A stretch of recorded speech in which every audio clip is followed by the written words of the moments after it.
Hey, what's up everybody? This is Muth24, and in continuing my look at these Sonic Super Poser figures, I have Sonic himself.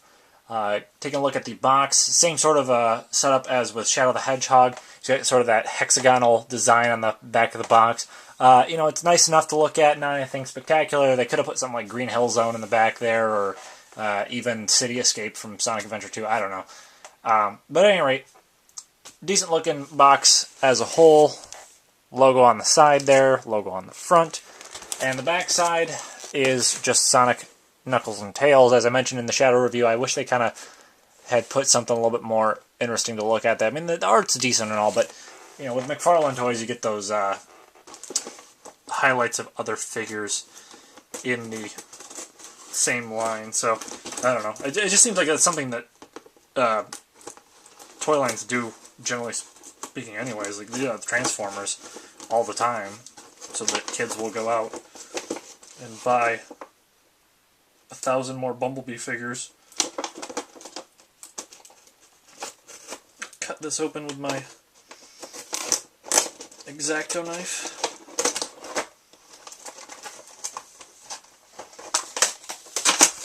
Yep, and just like with Shadow, there are no twisty ties on this, which is awesome. Every other toy figure company on the planet, take note, because this is just so smart. I realize these figures aren't maybe as complex as something like a Transformer, but still, no twisty ties is a good thing. Alright, so taking a look at Sonic here. He's obviously blue. There's some nice paint apps on his shoes there, with it being red and white, and then the little gold buckle there. It's actually kind of a golden brown color. It's not really yellow, which is kind of nice. Got the tan color for his face and his stomach and his ears there, and then you've got some green on his eyes, and then he does have a little smirk face there. I'm trying to get him to stand up a little bit better. Maybe. I have a little bit more of a weight issue with him than I did with Shadow. Maybe if I can adjust his feet a little bit. I don't know. That'll work. Good enough, I guess. So, you do get the hinges on the spikes on the back of his head. So, if you wanted those drooped down, you can have them down. If you want them up like he's racing around, you can do that.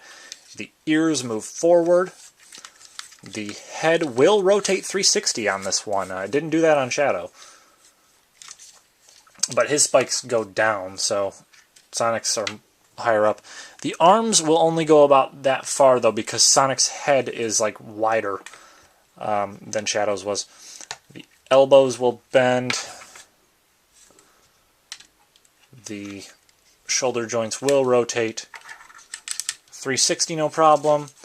You got a joint here at the wrist that allows it to rotate. The palm, you got a hinge, and then the fingers close, but it's not like a fist like Shadow had, where it looks like he could hold something. I'm thinking that Sonic's not going to be able to hold much more than like paper or something with that sort of a hand design. Also, this hand, at least, and I guess it's just this one, maybe I kind of got a faulty hand on this side with my figure, because the other hand feels really tight. This one feels a little bit loose. The torso will rotate back and forth, and this is really tight, like more so than I would like it to be.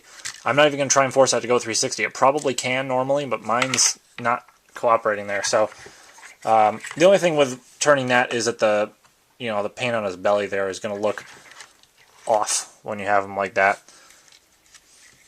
The legs will rotate all around. They will bend up like that. The knee joint, pretty basic 90-degree angle.